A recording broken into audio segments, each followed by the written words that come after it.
Rama dhamaka juniors ಇನ್ನು ಮುಂದೆ ನಮ್ದೆ ಹವಾ ರಾಮ ಧಮಾಕ ಜೂನಿಯರ್ಸ್ ಇನ್ನು ಮುಂದೆ ನಮ್ದೆ ಹವಾ. ವಿರಾಮದ ಬಳಿಕ ಡ್ರಾಮಾ ಧಮಾಕ ಜೂನಿಯರ್ಸ್ ಕಾರ್ಯಕ್ರಮಕ್ಕೆ ಸ್ವಾಗತ. Next contestant is Ashwath Raj. ಗುಂಡ ಎಂಬ ಪಾತ್ರದೊಂದಿಗೆ ಅಭಿನಯಿಸಲಿದ್ದಾರೆ ಹಾಗೂ ನಾನ್ ಚೆನ್ನಾಗಿದ್ದೆ ಎಸ್ ಬ್ರೋ, ನಾ ಡಲ್ ಆಗೋದೆ ವೈಬ್ರೋ ಅನ್ನೋ ಸಾಂಗಿಗೆ ನೃತ್ಯ ಮಾಡಲಿದ್ದಾರೆ.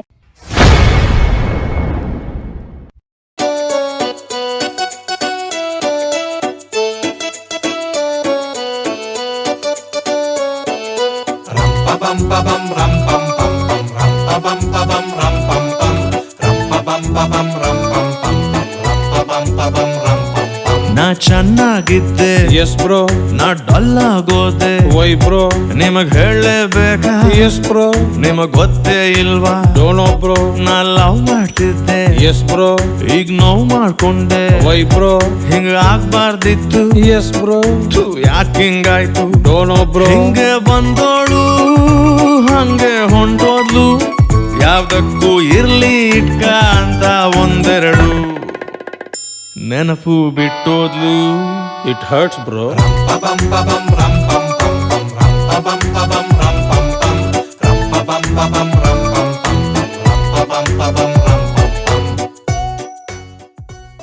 ಎಲ್ಲರಿಗೂ ನಮಸ್ಕಾರ. ನನ್ನ ಹೆಸರು ಗುಂಡ್ಯ ಅಂತ ಕರೀತಾರೆ. ನನ್ನ ಹೆಸರು ಗುಂಡ್ಯ. ಅಲ್ಲಿ ನೋಡ್ರಿ, ಮತ್ ನೋಡ್ರಿ, ನಾನು ಚಿಕ್ಕ ಇದ್ದಾಗ ಗುಂಡ ದಪ್ಪ ಆಗಿದ್ದೆ. ಅದಕ್ಕೆ ಎಲ್ಲರೂ ನನ್ನ ಗುಂಡ್ಯ ಗುಂಡ್ಯ ಗುಂಡ್ಯ ಅಂತ ಕರೀತಾರೆ. ನನ್ನ ಹೆಸರು ಗೋವಿಂದಯ್ಯ. ನಿಮಗೊಂದು ವಿಷಯ ಹೇಳ. ನಿನ್ನೆ ರಾತ್ರಿ ನನ್ನ ಹೆಂಡತಿಯ ಅಪ್ಪ ಸತ್ತ. ಅಲ್ಲಿ ನೋಡಿ ಅವರ ಫೋಟೋ.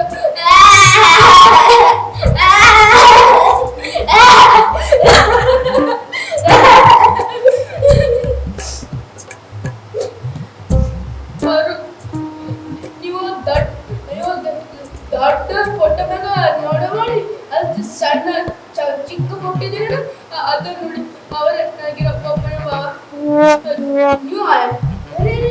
ನೀವು ಆ ಫೋಟೋ ನೀವು ನಿಮಗೆ ಗೊತ್ತಾ ನಾನು ನನ್ನ ಫೋಟೋ ಯಾಕೆ ದೊಡ್ಡದಾಗಿಸಿನಿ ಅಂತ? ಯಾಕಂದರೆ ಎಲ್ಲರಿಗೂ ಗೊತ್ತಾಗಬೇಕಲ್ಲ ನಾನು ಬ್ಯಾನರ್ ಹಾಕ್ಸಿದ್ದು ನಾನೇ ಅಂತ. ಅದಕ್ಕೆ ನಂದೇ ಫೋಟೋ ದೊಡ್ಡದಾಗಿಸಿದೆ. ನೀವೇ ಟೆನ್ಷನ್ ತಗೊಂಡ್ರಿ. ನಮ್ಮ ಮಾವಾಗ ಇರೋದು ಬರೇ 20 ಎಕರೆ ಹೊಲ. ನನಗೆ ಕಂಡಿಲ್ ನೋಡ್ರಿ, ಏನೋ ಅವರೇ ಕೊಟ್ಟಿದ್ದಾರೆ ದೇವರ ಪ್ರಸಾದ ಅಂತ ತಗೋತೀನಿ. ನೀವು ಕೊಟ್ಟಿದ್ದಾನ ಬ್ಯಾಡ ಅನ್ನಕತ್ತೇನ್ರಿ ಹೇಳಿ ಇಲ್ಲ. ಅದಕ್ಕೆ ತೊಗೊಳ್ರಿ. ಈಗ ಬರ್ತೀನಿ, ನಾನು ಕಾಯಿ ಕೆಲಸ ಬರ್ತೀನಿ.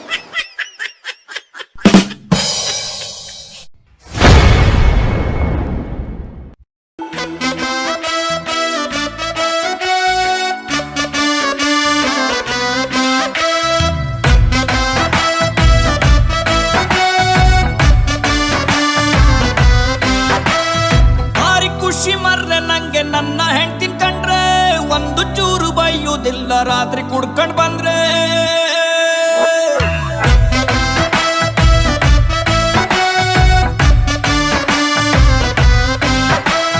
ಭಾರಿ ಖುಷಿ ಮರ್ರೆ ನಂಗೆ. ನನ್ನ ಹೆಂಡ್ತಿನ್ ಕಂಡ್ರೆ ಒಂದು ಚೂರು ಬೈಯುವುದಿಲ್ಲ, ರಾತ್ರಿ ಕುಡ್ಕ ಬಂದ್ರೆ.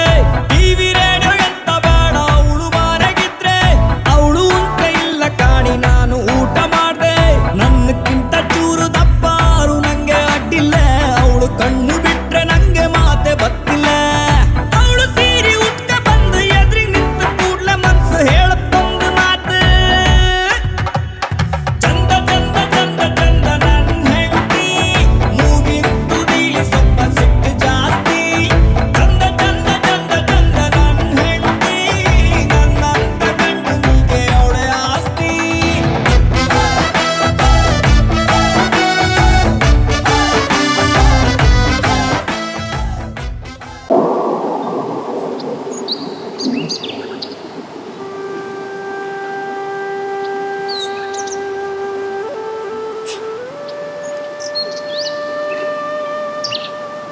ಪ್ರತಿದಿನ ಬಂದು ಹಾಡುಗಳನ್ನ ಖುಷಿಯಾದ ಹಾಡುಗಳು.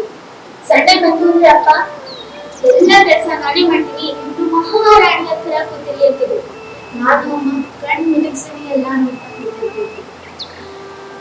ಸಂಜೆ ಆದಾಗ ಪಾರ್ಕ್ ಹೋಗ್ತಿದ್ವಿ, ತಿಂದು ತಿರುಗಾಡಿ ಮಜ್ಜ ಆಡ್ ಬರ್ತಿದ್ವಿ.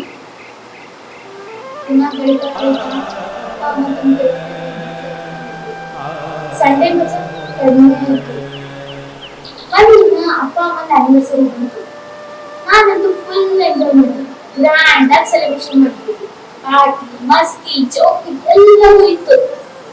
ಎಲ್ಲರೂ ಅಮ್ಮ ಒಳಗಿಂದ ನನಗನ್ಸುತ್ತೆ ನಾನು ಹೆಂಡತಿ ಇಲ್ಲ ಮನೆ ಕೆಲಸದವಳು ಅಂತ. ಅಪ್ಪ ಏನೋ ಹೇಳಕ್ ಮುಂಚೆನೆ ಅಮ್ಮ ನನ್ನ ಕೈ ಬಿಟ್ಟು ಒಳಗ್ ಹೋಗಿ ಬೆಡ್ರೂಮ್ನಲ್ಲಿ ಲಾಕ್ ಹಾಕಿದ್ರು. ನನ್ ಚೀರಾಟ ಮಾತ್ರ ಕೇಳಿಸ್ತಿತ್ತು. ಒಂದ್ಸಲಿ ಅಮ್ಮ ಚಿಂತಿತ್ತು, ಒಂದ್ಸಲಿ ಅಪ್ಪ ಎಲ್ಲವೂ ಕೇಳಿಸ್ತಿತ್ತು. ಹೇಳ್ತಿದ್ದೆ, ಹೇಳ್ತಾ ಹೇಳ್ತಾ ಯಾವಾಗ ನಿದ್ದೆ ಗೊತ್ತೇ ಆಗಲಿಲ್ಲ. ಬೆಳಗ್ಗೆ ಎಲ್ಲ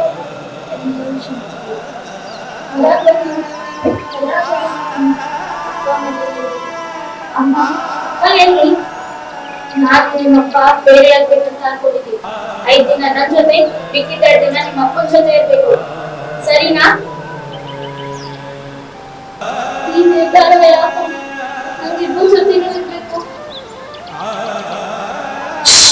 ಸುಮ್ಮನೆ ನಾವು ನಿಮ್ಗಿದ್ದಾದ್ರೆ ನಮ್ಗೆ ಯಾವ ಸರಿ ಯಾವ ತಪ್ಪು ಅಂತ ಗೊತ್ತಿರುತ್ತೆ.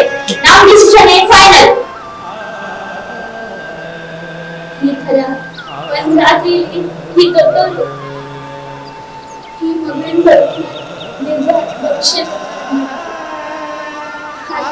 ಇದನ್ನ ದೊಡ್ಡವರಾಗೋದಾದ್ರೆ ನಂಗೆ ದೊಡ್ಡವರಾಗೋದು ಬೇಡ.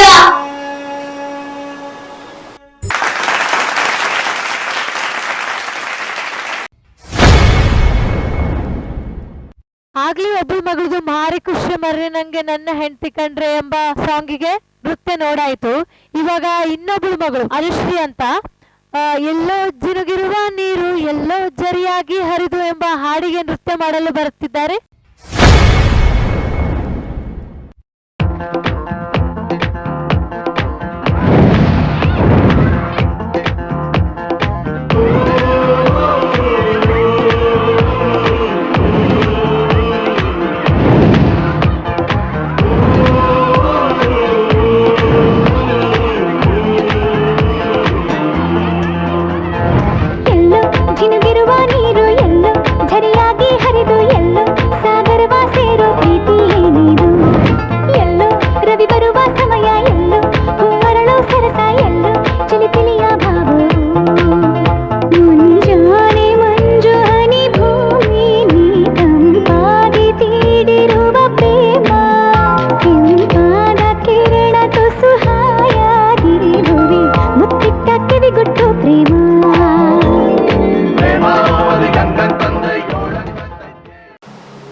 ಬಾಯಿ ಚಪ್ಪಸ್ಕೊಂಡು ತಿನ್ಬಿಟ್ಟೆ.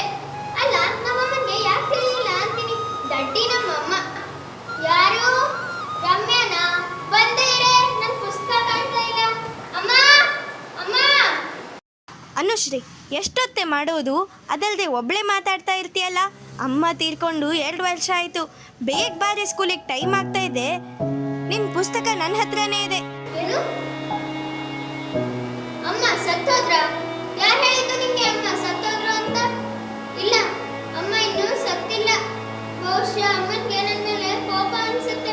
ಅದಕ್ಕೆ 2 ವರ್ಷದಿಂದ ನಾನು ಒಬ್ಬಳೇ ಮಾತಾಡ್ತಾ ಇದ್ದೀನಿ. ನನ್ನ ಅಮ್ಮ ನನ್ನ ಜೊತೆ ಮಾತಾಡ್ತಾನೇ ಇಲ್ಲ.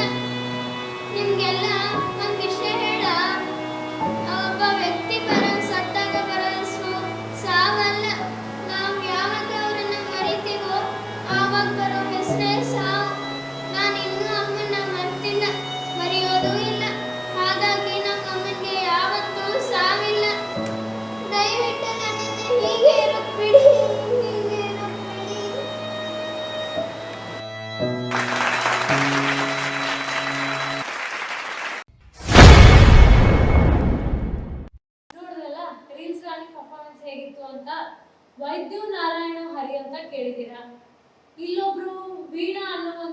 ಬಂದ ವೈದ್ಯರ ಕ್ಯಾರೆಕ್ಟರ್ನ ಮಾಡ್ತಾ ಇವಾಗ ನಮ್ಮ ಡ್ರಾಮಾ ನಮಕದಲ್ಲಿ ಒಂದು ಹೊಸ ಸಂಚಲನವನ್ನೇ ಮೂಡಿಸಿದ್ದಾರೆ.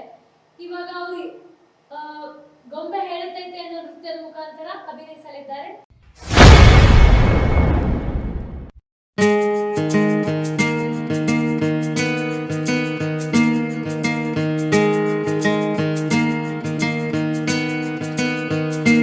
ಬೊಂಬೆ ಹೇಳುತ್ತೈತೆ ಮತ್ತೆ ಹೇಳುತ್ತೈತೆ ನೀನೇ ರಾಜಕುಮಾರ.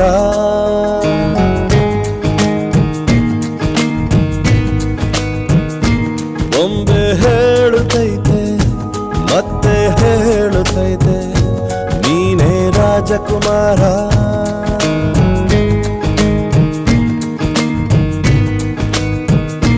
ಹೊಸ ಬೆಳಕೊಂದು ಹೊಸಿಲಿಗೆ ಬಂದು ಬೆಳಗಿದೆ ಮನೆಯ ಮನಗಳ ಇಂದು.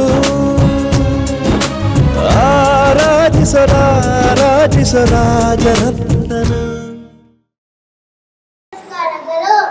ನನ್ನ ಹೆಸರು ಸಾವಮ್ಮ. ನಾನು ಡಾಕ್ಟರ್ ಸಾವಮ್ಮ. ಎಲ್ಲರೂ ಪ್ರೀತಿಯಿಂದ ಸಾವಂತಾರೆ. ಆಸ್ಪತ್ರೆ ಹೆಸರು ವೈಕುಂಠ. ಇವತ್ತು ಹೆಂಗಾದ್ರು ಮಾಡಿ 50 ಜನ ಆರೋಗ್ಯ ಹಾಳಾಗ ಮಾಡಪ್ಪ. ನನ್ನ ಬೇಜಾರು ಮಾಡ್ಕೋಬೇಡಿ.